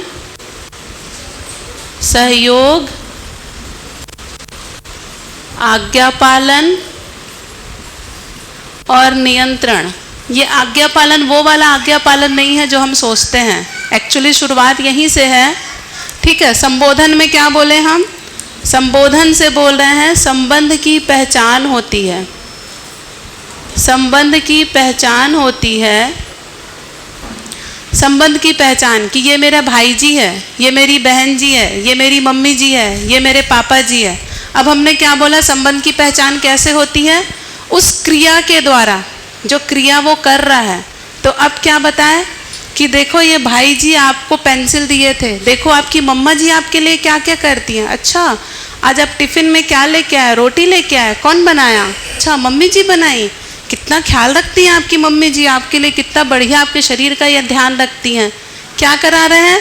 संबंध की पहचान करा रहे हैं, है ना। अरे वाह आप तो कितना बढ़िया जूता पहने हो। कौन पहनाया? मम्मी जी पहनाई। आपको नहलाया कौन? मम्मी जी नहलाई। कभी पापा जी नहलाए। आपकी कंघी कौन किया? आपको कपड़े कौन पहनाया? आपके कपड़े खरीद के कौन लाया? अच्छा दादाजी लाए। कितने बढ़िया है, दादाजी लाए। अच्छा ये सब्जी आप गोभी की सब्जी लाए हो, इसको बनाया कौन? मम्मी जी बनाई। कितना ख्याल रखती है मम्मी जी, सुबह से उठ के आपके लिए खाना बनाती हैं, आपके शरीर का इतना ध्यान रखती हैं, तभी तो आप इतने अच्छे से यहाँ आ पाते हो। हम क्या करा रहे हैं? कृतज्ञता के बीज बो रहे हैं, संबंध की पहचान करा रहे हैं, कृतज्ञता के बीज बो रहे हैं। अच्छा ये गोभी की सब्जी कौन लेके आया? पापा जी लेके आए। बच्चा बताएगा, छोटा सा बच्चा तोतला तोतला के बताएगा पापा जी लेके आए। अरे वाह कितने बढ़िया आपके पापा जी, पूरे परिवार का इतना ध्यान रखते हैं। जूता कौन लाया? पापा जी लाए। कितना ध्यान रखते हैं आपका, दिन भर इतनी मेहनत करते हैं पूरे परिवार के लिए। तो अब बच्चे को हम संबोधन, सही संबोधन सिखा दिया भाई बहन संबंध में। देखो आप उस दिन ना कॉपी आए नहीं थे, तो देखो वो वाले भाई जी ने आपको अपनी कॉपी दी थी। कितने अच्छे भाई जी है ना, आपका ध्यान रखते हैं। देखो आपका सहयोग किए हैं। सहयोग, भाई बहन संबंध में सहयोग है, सहयोग प्रधान है ना। तो आपका सहयोग किए हैं। देखो ये भाई जी कितने अच्छे हैं, खेलने के लिए आपका वेट कर रहे हैं। देखो आप लिख नहीं पाए थे तो भाई जी आपका लिख के आपको बता रहे हैं। तो अब ये बच्चे का ध्यान जाना कि मेरे को सहयोग करना है। आज्ञा पालन, जो हम सोचते हैं बोल दिए तो कर दिए, अब ये आज्ञा पालन क्या है? देखो सही सबको स्वीकार होता है, हम बड़ों को स्वीकार हो रहा है। 3 साल का बच्चा खड़ा है अडॉप्ट करने के लिए, हम उसको बताएं तो हम नहीं बता पा रहे हैं। 3 साल का बच्चा भी जब उसको बोलोगे कि एक बार में पहले सुनता है सही बात को, है ना। उसके बाद आज्ञा पालन का स्तर कहाँ तक है? अब वो खुद से कर पाता है चीज़ों को। 3 साल का 5 साल का बच्चा अपने सामान को व्यवस्थित रख पाता है। तो अब सहयोग मतलब उम्र के अनुसार भी सहयोग। उम्र के अनुसार कैसे सहयोग? नर्सरी का बच्चा खुश होके स्कूल आ जाए बिना रोए धोए और खुश होके घर चला जाए, यही उसका सहयोग है।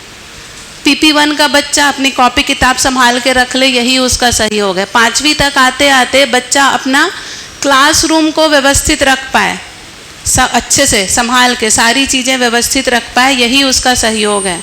आज्ञा पालन मतलब अब वो खुद से जितनी चीज़ें बताई गई हैं खुद से कर पा रहा है।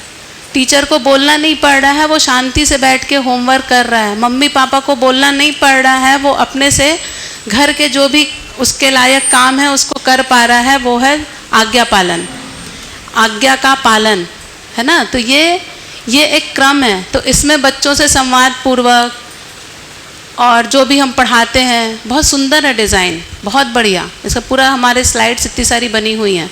तो इसमें बहुत सारी कविताएं भी हैं जो मैं शुरू करी थी, जो मेरे को याद आया था कि नमस्ते अमित भैया। तो मेरा यहाँ से ध्यान गया था। तो बच्चों की खूब सारी कविताएं हैं बच्चों का ध्यान दिलाने के लिए, है ना। तो जैसे कि है माँ के लिए, जो नर्सरी का सिलेबस है, माँ को जानूँ क्या क्या करती है पहचानूँ, सुबह सुबह जल्दी उठ जाती, मुझे उठाती और नहलाती, कंघी करके मुझे खिलाती, अपने संग माँ मुझे सुलाती। फिर एक लाइन कुछ है, ममता और प्यार बरसाती। कहा गया ममता और प्यार बरसाते हुए कविता बच्चों को सुनाई जाती है। अ से लेके अह तक प्रकृति की हर चीज़ के लिए कविता। अ से अम्मा की कविता, आ से आहार की कविता, कि मैं आहार के लिए भी कुछ है, मैं भूल गई, अभी ध्यान नहीं है ना। आहार है, पुष्टि, इसे भैया लोग को याद है ना। पुष्टि इसका सार है ना, कि इससे मेरे को पुष्टि मिलती है, पोषण मिलता है। तो जब बच्चों को ये पोषण मिलता है बताते रहोगे तो क्यों बोलेगा कि मेरे को करेला नहीं खाना है, खाएगा, करेला भी खाएगा, सब खाएगा बच्चा। उसको बताओ तो, उसको ये तो बताओ कि मम्मी इसको कितने मेहनत से बनाई है, आपके लिए बनाई है, या आपके शरीर के पोषण के लिए बनाई है। वो किस भाव से खाएगा उस करेले को, है ना। तो ये एक और था, जैसे ये है एक बच्चों की एक और गीत है।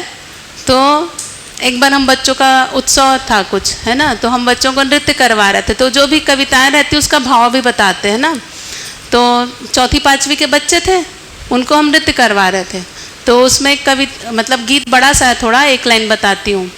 तो उसमें था, कर पाऊँ जब मैं सम्मान, कर पाऊँ जब मैं विश्वास, ठीक है, कर पाऊँ जब मैं सम्मान, कर पाऊँ जब मैं विश्वास, तभी कहलाऊँ मैं भाई जी, तभी कहलाऊँ मैं बहन जी। ये केवल नृत्य कर रहे हैं ना, बच्चों का वार्षिक उत्सव है, वो नृत्य करने वाले हैं, तो प्रैक्टिस करवा रहे हैं। 2-4 दिन बाद एक बच्ची आई, गाड़ी में आते जाते थे बच्चे। उसने एक बच्चे का बताया, अध्यापिका जी ये भाई जी है ना, बिल्कुल ना भाई जी नहीं बन पा रहे हैं। ये ना वो जो छोटे वाले भाई जी है ना, उनको बैठने नहीं दे रहे थे, गाड़ी में बैठने नहीं दे रहे थे, अपना पहले से बैठ गए थे। तो मैं इनको बोली कि भाई जी आप ऐसे करोगे तो क्या आप सही में भाई जी बन पाओगे क्या? और गांव की बच्ची, माता पिता ने कोई शिविर नहीं किया है, बस हम 2 बार गोष्ठी के लिए गए हैं उनके गांव में, ज़बरदस्ती सुना के आए हैं, है ना। वो आके ये बोल रही है, और फिर कुछ आपस में झगड़ते हैं कभी कभी भाई जी बहन जी। तो फिर अध्यापिका जी देखो ना, ये भाई जी ऐसे कर रहे हैं, उनको सीधे बोल रही है ना, भाई जी आप ऐसे करोगे तो आप कैसे भाई जी बन पाओगे, आप सही के भाई जी हो क्या, बताओ। फिर वो भाई जी भी स्माइल कर रहा है, उसको पता है मैं गलत कर दिया। मतलब वो कंप्लेन पे, किसी एक की कंप्लेन होती तो दूसरा और गुस्से में बोलता ना, अच्छा तुम भी तो ऐसा किए थे, जनरली ऐसा होता है। लेकिन अब वो भाई को पता है कि ये मेरी सही वाली कंप्लेन करी है, वो अपनी गलती सुन के भी स्माइल कर रहा है। तो अब ये क्यों बता रही हूँ कि ये जो जितनी चीज़ें हैं ना, सब तक जाती हैं, एकदम अच्छे से जाती है, और इतने अच्छे से पकड़ते हैं लोग इसको, हर कोई पकड़ता है। गांव के लोग जब हम गोष्ठी में जाते थे, भैया के गांव का तो नहीं पता, लेकिन कई गांव में ऐसे जाते थे कि वो लोग काम करने गए रहते थे और हम जाते थे गोष्ठी में, तो वहाँ देखते थे कोई नहीं आए हैं। पहली बार में तो सब आए रहते थे, दूसरे बार गए तो कोई नहीं पहुँचे, है ना, भैया भी गए हैं कितने बार, कोई नहीं पहुँचे। तो मेरे श्रीमान जी तो हैं, बोलते थे, किसी भी गांव वाले को बोलते थे, चलो भैया बाइक निकाल, बाइक में पीछे बैठते थे, घर घर जाके बुलाते थे। कई लोग अपने काम करने गए होते थे, अपना रोजी रोटी रोज का, तो वो उस तरह से आके बैठते थे। 1 घंटा लोगों को इकट्ठा करने में लगा, पहले दिन दूसरे दिन की बात कर रही हूँ। फिर उसके बाद तल्लीनता से 2 घंटे 2.5 घंटे 3 घंटे सुन रहे हैं बढ़िया से। अभी भी बोलते हैं, आना ना दीदी, हम लोग के गाँव में आते नहीं हो, हम लोग बहुत समय हो गया आते नहीं। अब हम लोग भी कई सारी चीज़ों में व्यस्त हो जाते हैं कई बार। इतना बढ़िया सुनते हैं बच्चे, बहुत अच्छा, बहुत सुंदर सुंदर है। बच्चों का तो इतना सारा उदाहरण है, सहयोग का, इतना बढ़िया सहयोग का उदाहरण। जो बच्चा टिफ़िन नहीं लाएगा उसकी तो गलती से भूल गया, टिफ़िन मम्मी जी ने रखा था कहीं टेबल पे, लाना भूल गया, उस दिन उसकी मौज हो गई। क्यों मौज हो गई? हाँ आके जैसे कि पता नहीं कितनी बड़ी दुर्घटना हो गई। बच्चे रहते हैं ऐसी 3री 4थी वाले, 8, 9, 10 साल वाले, अरे अध्यापिका जी वो वाले भाई जी ना टिफ़िन लेके नहीं आए हैं, तो हम लोग ना उनको ना वो वाले भाई जी के टिफ़िन का ढक्कन दे के ना सब लोग दे दिए हैं। बोले ठीक है दे दिए तो खाओ मतलब, और खेलना, सोचो बच्चों के लिए खेलना कितनी बड़ी चीज़। ऐसे हम लोग रोज़ गेम पीरियड देते नहीं हैं, लेकिन गेम पीरियड मिलना बच्चों के लिए सबसे एकदम उत्साह वाली बात रहती है ना। किसी दिन एक भाई को चोट लग गई, 4थी के बच्चे ना, 4थी के बच्चे हैं, भाई बहन अब अलग अलग खेलने लग गए। छोटे में बच्चे एक साथ खेलते हैं, 4थी आते आते थोड़ा अलग अलग ग्रुप बना लेते हैं ना, लड़कों के खेल अलग, लड़कियों के अलग। एक भाई को थोड़ी ठीक ठाक वो घुटने में लग गई चोट, तो पूरी बहनें उस क्लास की पूरी बहनें लेके आई, वो भाई को पकड़ के एकदम जैसे दूल्हे को पकड़ के लाते हैं ना एकदम सम्मानजनक तरीके से, वैसे एकदम बढ़िया बीच में वो भाई है, बढ़िया पता नहीं कौन सा सम्मान पाने जा रहा है वैसा लेके आई उनको। अध्यापिका जी ये भाई जी के यहाँ चोट लग गई हो। एकदम उनका चेहरा आप देखते, वो बहनों का चेहरा जैसे कि वो दर्द उनको हो रहा है। उसके साथ में आई हैं, खेल प्रॉपर बंद है उनका, जबकि वो थोड़ी देर 10-15 मिनट के लिए मिला है खेलने के लिए, खेल पूरा बंद है। फिर उनको वो लेके गए मेडिकल किट जहाँ पे है वहाँ पे वो सब लेके गए हैं, तो वहाँ देखे कैंची नहीं है। अब बच्चे लाते हैं कई बार क्राफ्ट के लिए, वो बच्ची अध्यापक जी मेरे पास है मैं लेके आ रही हूँ, दौड़ दौड़ के गई है, लेके आई है। जब तक वो पट्टी बंद ही नहीं है तब तक वो खेल रुका हुआ है। वो 1-2 लोग बोला अरे भाई हो गया, जाओ खेलो, हो जाएगा ठीक है। वो खड़ी ही है सारी बहनें। तो ये हालत है। तो मज़ेदार है, बहुत सुंदर है, इतना सुंदर है ना, मतलब आप जब इसमें जीते हो, जीने लगते हो। केवल विद्यालय की बात नहीं कर रही हूँ, बच्चों के साथ में नहीं बोल रही हूँ, हर जगह पे परिवार में जीना, समाज में जीना। ये भैया को कौन सा हम पहले जानते थे, अमित भैया को 4 साल से तो जान रहे हैं, ऐसे आत्मीयता, ये भैया के साथ आत्मीयता है ना, तो एक अलग ही आत्मीयता दिखती है। एक जो विश्वास दिखता है आपस में, जो ये विश्वास है ना, ये विश्वास ठीक है हमारा हो सकता है निरंतर वाला नहीं होगा, पूर्ण समझ वाला नहीं होगा, कुछ तो है, कुछ तो है जो पहले था उससे तो बेहतर है। एक और उदाहरण बताती हूँ, सही कार्य व्यवहार करना ही चाहते हैं का। एक बच्ची 5 साल की 3-4 साल पहले आई विद्यालय में, है ना, गांव के बच्चे। तो जनरली गांव में खुलेआम अपशब्द बोलते हैं, खुलेआम है ना, बोल सकते हैं बहुत सारे घरों में, हर घर में नहीं, है ना। अपशब्द मतलब एकदम गंदे वाले कुछ भी, है ना। तो वो बच्ची की कंप्लेन आई 1 बार 2 बार कि वो ऐसा बोलती है। नई बच्ची आई थी, तो फिर उसको 1-8 बार किसी ने बोला होगा कि बहन जी आप ऐसा क्यों बोलते हो, मत, किसी को सुनना अच्छा नहीं लगता। देखिए सबको सम्मान चाहिए, हर मानव को सम्मान चाहिए, तो लोगों को नहीं ठीक लगा, बताएं। अब अध्यापिका जी ने उनसे बात की कि बेटा आप ऐसा बोलते हो? हाँ बोलती हूँ, सही, वो सही सत्य वक्ता है ना वो, तो हाँ बोलती हूँ। तो आपको ये ठीक लगता है? अब उसको बता रहे हैं, उसको देखो ये नहीं बोल रहे हैं कि ऐसा मत बोला करो, वैसा मत बोला करो, से नहीं होता। अभी हम नॉर्मली क्या बोलते हैं, कोई भी गलत काम कर रहा है, ये क्यों किए, ऐसा नहीं करना है, अब से ऐसा नहीं करना, इससे नहीं होता, उसको सही पकड़ाना पड़ेगा, है ना। तो उससे बातचीत किए, जो भी बातचीत किए, फाइनली उसको ये बोले, बातचीत किए मतलब सही समझ वाला बात, संवाद हुआ 1-2 मिनट का, वो बात बताए। फिर उसको बोले कि आप ऐसा बोलते क्यों हो, लेकिन 5 साल की बच्ची, अध्यापिका जी मैं ना बोलना तो नहीं चाहती हूँ, लेकिन ना मैं क्या करूँ, मेरे ना घर में सब बोलते हैं ना, तो मेरे मुंह से भी निकल जाता है। तो उसको फिर बोला गया कि ठीक है देखो अब आपको तो ठीक नहीं लगता, उसको बताए, तो उसने खुद से स्वीकारा कि हाँ मेरे को ये बोलना ठीक नहीं लगता। तो फिर अब उसके ऊपर निर्णय छोड़ दिए कि अब आप देख लो ना, आपको ठीक नहीं लगता, बोल रहे हो, लेकिन सुनने वाले को भी अच्छा नहीं लगता। उसके बाद से 4 साल हो गए उस बच्ची को, आज तक किसी ने उसके मुंह से अपशब्द नहीं सुना। 5 साल की बच्ची थी, अब 9 साल की हो गई, 9-10 साल की। तो ये इस तरह से काम करता है। बहुत छोटी छोटी घटनाएं हैं, है ना, खूब सारी घटनाएं जो लड़ने के लिए आए रहते हैं बच्चे। तो गांव के बच्चे, शहर के बच्चे तो बहुत सोफिस्टिकेटेड होते हैं, एकदम वो रहते हैं गोल मोल नाजुक नाजुक से। गांव के बच्चे तो ऐसे वो रहते हैं, दनादन लगाते हैं, छोटे छोटे पैर से, आप देखोगे दंग रह जाओगे। वो जमीन में पड़ा हुआ है, दूसरा उसको लात मार रहा है, ये हालत रहती है। नए नए बच्चे जो आए रहते हैं एकदम ऐसी हालत। और वो बच्चे 1 साल होते होते होते होते काफ़ी, एक बड़ा बच्चा तो एक बार इतना बड़ा पत्थर लेके दौड़ते दौड़ते आया था, 3 साल और 2 बच्चे दौड़ते आए, अध्यापिका जी ये मेरे में रेत डाल दिया है, और दूसरा पत्थर लेके आया है पीछे में, ये और आंखों में आंसू बहते लेके आया है।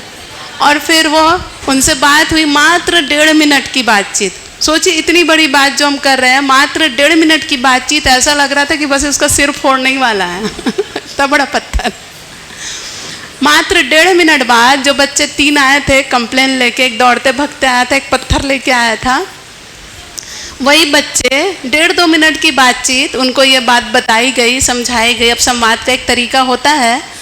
उसके बाद बोले, गले में हाथ डाले, वो जो 3 लड़ते झगड़ते आए थे, चलो भाई जी हम लोग वहाँ खेलने चलते हैं मतलब वो सोचो, वो अध्यापिका जो बेचारी समझा रही है इतने अच्छे से इतनी बड़ी बड़ी बातों को, वो इधर बोल ही रही है, आधा ही बोली है, वो बच्चे तक बात पहुँच गई, वो अध्यापिका को वो सुन नहीं रहा है, वो उसको पकड़ के ले गया, चल भाई जी चलते हैं खेलने।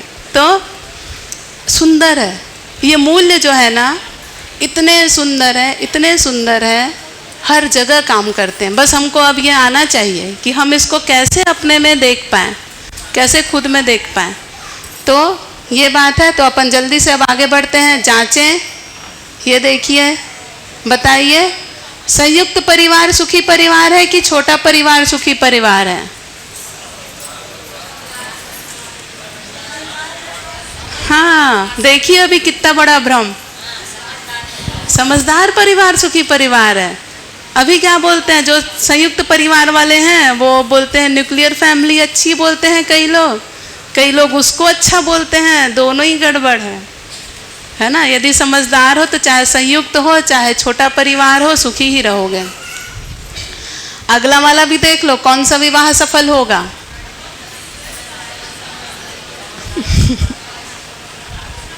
इसके लिए भी भ्रम फैला है समाज में, कौन सा विवाह सफल होगा के लिए, है ना। तो यदि पति पत्नी दोनों शादी से पहले ही समझदार होते हैं तो बढ़िया से चलेगी गाड़ी। समझदारी से दोनों चक्के साथ साथ चलेंगे तो गाड़ी बढ़िया चलेगी संतुलन के साथ में, है ना। हम साथ साथ जीते हैं या साथ साथ रहते हैं? बस रहते हैं हम, है ना, केवल रहते हैं, है ना। हमारा जीना हो ही नहीं रहा है, एक छत के नीचे रह रहे हैं लेकिन खूब सारी शिकायतों के साथ में। वही जो पहले दिन दूसरे दिन बात किए, हमारे हिसाब से हुआ तो बढ़िया, हमारे हिसाब से नहीं हुआ तो गड़बड़, है ना। तो साथ साथ रहना हो पा रहा है, साथ साथ जीने में बड़ी कठिनाई है। उस कठिनाई के लिए हमको ये समझ पूरी होना जरूरी है। ये जो हमने देखा था परिवार कैसा कितना होगा, जो आखिरी प्रश्न था ना, परिवार क्यों कैसे, है ना, उसमें कितना था। तो परिवार में संख्या का आधार क्या रहेगा? संबंधों को पहचानने और मूल्यों का निर्वाह करने हेतु प्रशिक्षण केंद्र है परिवार में जो संख्या है वो। तो ये लगभग 80 वर्ष तक के ये एक अनुमान है ना, लगभग है, बिल्कुल ज़रूरी नहीं कि अब हमारे घर में कम लोग हैं तो हम लोग 10 पूरा करने के लिए ढूंढने गए अपने चाचा और मामा लोग के घर में, है ना। तो लगभग 10 लोग, अभी जितने हैं उतने ही रहो, 15 रह रहे हो तो 15 ही रहो, 4 रह रहे हो तो 4 रहो, ठीक है। तो एक बता रहे हैं कि लगभग एक ऐसा डिज़ाइन बनेगा। तो ये 2 बुजुर्ग हैं, माता पिता, उनके बच्चे और उनके पति या पत्नी जो लगभग 50 वर्ष तक के हैं, और ये लगभग 10, 12, 15, 20 साल तक के 4 बच्चे, इनके 2 बच्चे, इनके 2 बच्चे। तो लगभग 3 पीढ़ी। देखिए 3 पीढ़ी बहुत आवश्यक है किसी भी परिवार में। 3 पीढ़ी की बहुत एक ज़रूरत दिखाई देती है, बड़े माता पिता भी हों। क्यों? क्योंकि जब ये जो बीच वाले लोग हैं, ये लोग किसी न किसी काम में तो लगे रहेंगे तो बच्चे छूट जाते हैं। तो बच्चों को हमेशा साथ में रहने के लिए, साथ में एक पालन पोषण के लिए, सही शिक्षा के लिए हमको ये बुजुर्ग भी चाहिए ही। तो 3 पीढ़ी एक आवश्यक है, ऐसा नागराज जी भी कह रहे हैं। तो परिवार में व्यवस्था सार, तो लक्ष्य क्या है? मानव लक्ष्य समाधान, समृद्धि, अभय, सह अस्तित्व के क्रम में समाधान एवं समृद्धि को प्रमाणित करना। तो ये परिवार का लक्ष्य है कि हम समाधान और समृद्धि को प्रमाणित कर पाएँ, समाधान और समृद्धि के साथ में जी पाएँ, परिवार संबंधों में स्थापित मूल्य और शिष्ट मूल्यों का निर्वाह कर पाएँ। परिवार की संख्या या संरचना क्या होगी? 3 पीढ़ियाँ होंगी, लगभग 10 लोग होंगे। और क्या होगा? क्या आवश्यकता है? सभी प्रौढ़ समझदार होंगे, समृद्धि करेंगे, समृद्धि के लिए रहेंगे तथा सभी बच्चों के समझदार होने के लिए अनुकूल अवसर। जो भी बच्चे हैं, हमारी एक बड़ों के रूप में जिम्मेदारी है कि उनको समझदार बनाने के लिए हमारे पास अवसर हों। तब तो और ज़्यादा जब हमने एक परिचय शिविर कर लिया हो, जब तक नहीं किए तब तक तो चल जा रहा था, अब शिविर किए हो तो अब ये जिम्मेदारी तो बनती है, ठीक है। अब परिवार के बाद आ जाते हैं समाज। ये 1 मिनट में होगा, ये आखिरी स्लाइड है मेरे ख्याल से, फिर अपन, हाँ ये आखिरी है, फिर अपन चाय पीने चलेंगे। तो हमने पहले देखा था अस्तित्व क्या, क्यों, कैसे, कितना। उस अस्तित्व में मैं मानव के रूप में अविभाज्य हूँ, तो इसलिए मानव के रूप में हमने देखा क्या, क्यों, कैसे, कितना। मानो किसी किसी परिवार में है ही, व्यवस्था की मूल इकाई है परिवार, तो परिवार क्या, क्यों, कैसे, कितना। अब वो परिवार किसी समाज में रहेगा, समाज यानी पूरा विश्व परिवार तक की बात कर रहे हैं ना, आसपास का बस समाज नहीं है। अब परिवार से लेके विश्व परिवार तक की बात कर रहे हैं, उसको समाज बोल रहे हैं। तो समाज में क्या, क्यों, कैसे और कितना।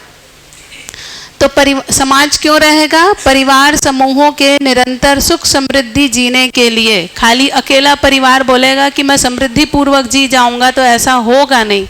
उसके लिए हमको ऐसे काम करने वाले, ऐसा पूरा समाज चाहिए, सामाजिक ढांचा चाहिए। इसलिए समाज है। समाज क्या है? मानव लक्ष्य साकार करने के लिए मानवीय व्यवस्था, अखंड समाज, सार्वभौम व्यवस्था। तो ऐसी व्यवस्था जिससे हम मानव लक्ष्य यानी कि समाधान, समृद्धि, अभय, सह अस्तित्व को पालें, उसको बोले समाज। समाज कैसा होगा? अपन ने देखा था, व्यक्ति में समाधान, परिवार में समाधान और समृद्धि, समाज में समाधान, समृद्धि, अभय और अभय, और प्रकृति में पूरा देखें तो समाधान, समृद्धि, अभय, सह अस्तित्व।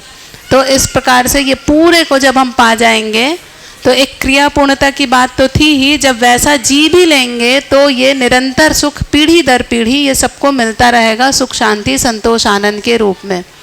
समाज कितना होगा? बोले धरती पर उपलब्ध प्राकृतिक संसाधनों के अनुपात में, ताकि आने वाली पीढ़ियों के लिए धरती पर बेहतर प्राकृतिक स्थितियां उपलब्ध हों।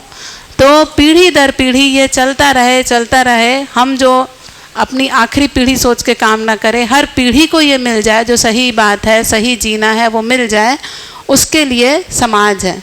तो ठीक है, अपन चलते हैं, चाय पी के आते हैं 5 बजे, फिर अपन समाज में व्यवस्था को देखेंगे, किस तरह से समाज की व्यवस्था है। अमित भैया का 1 मिनट। हाँ तो आओ, तुम तो अच्छा कराते हो। ठीक है, तो अमित भैया से अभी अपने इंट्रोडक्शन हुआ, तो भैया एक बार खड़े हो जाएंगे तो सब आपको देख लेंगे। अमित कुशवाहा भैया हैं, भैया की बिटिया आशु बिटिया कहाँ है? ये इनकी बिटिया है। अपन ने बिटिया का उस दिन बताया था, ये लोग बिटिया ने अपना रखा था। इनके 4 भाई बहन अभिभावक विद्यालय में पढ़े। इन्होंने कभी शिविर सुन लिया और फिर उसके बाद अपने 4 बच्चों को इस विद्यालय में एडमिशन कराया। 4 बच्चे यहाँ से पढ़े और किसान है भैया, लगभग 28-30 एकड़ का खेत है। यही भैया के बारे में बात किए थे कि यहाँ पे जो एक प्राइम लोकेशन पे जो ज़मीन है, भैया ने समाज को दे दिया कि लो विनिमय करो, आप लोग जो करना है करो करके, इतनी बड़ी ज़मीन है ना। और भैया ने शिविर किए कई सारे, और फिर 6 महीने का अध्ययन भी किया। प्रॉपर किसान परिवार हैं, बढ़िया से हम इनके घर जाते हैं, बीच बीच में जो शिविर में जो लोग आए रहते हैं, इनसे मिलने जाते हैं, देखने जाते हैं कि किस तरह से रहते हैं, कैसे जीते हैं। जो 6 महीने वाले लोग हैं वो जाते हैं। तो अमित कुशवाहा भैया हैं। तो भैया अब आप बताइए आपकी उपलब्धि। नमस्ते सभी को। दीदी ने तो बहुत सारी बातें रखी दी है, बीच बीच में जैसा भी अवसर मिलता है मैं उस हिसाब से आते रहता हूँ। बाकी हमारे यहाँ बच्चे 3 भाई के बीच में 6 बच्चे थे। तो 2 बच्चे तो उनके थोड़ा गांव में रहते हैं, यूपी के हम लोग हैं। वापस पिछले लगभग 2018 में मेरे बच्चे उधर शहर में पढ़ते थे, तो मैं शिविर किया, वापस मुझे अच्छा लगा। तो मैं इंग्लिश मीडियम स्कूल से बच्चों को उठा के, आपका वो क्रिश्चियन वाला स्कूल था विद्या ज्योति करके, सभी बच्चों को यहाँ ला लिए मैं। वापस मेरे आसपास के लोग बोल रहे थे आप इतने अच्छे से पढ़ाते हो, उधर क्यों ले गए? लेकिन तकलीफ़ तो होती है शुरू में, पर आज मेरे बच्चे काफ़ी अच्छे हैं। 2 बच्चे अभी एक साथ हैं, मेरे भाई के और मेरे। तो इंदिरा गांधी कृषि विश्वविद्यालय में फूड टेक्नोलॉजी में वो भी पढ़ रहे हैं। एक बिटिया है जो आई है अभी, तो वो आपका जो है BSc नर्सिंग कर रही है। एक बेटा जी मेरे भाई के हैं जो बड़े हैं, तो वो BCom M.Com कर लिए हैं, तो भी अभी बीच में अध्ययन में आ रहे थे, उधर जो 2 साल वाला था। बाकी एक बिटिया और एक बेटे जो अभी 10 पास होके इधर से निकले हैं, तो अभी 11 में गए, तो वो भी दूसरे स्कूल में स्वामी आत्मानंद में पढ़ते हैं। काफ़ी अच्छी स्थिति है। बच्चों को देख के ही हम समझ पाते हैं कि मैं कहाँ खड़ा हूँ। मेरे कहने का आशय इतना ही है, बाकी तो सब ठीक है। धन्यवाद।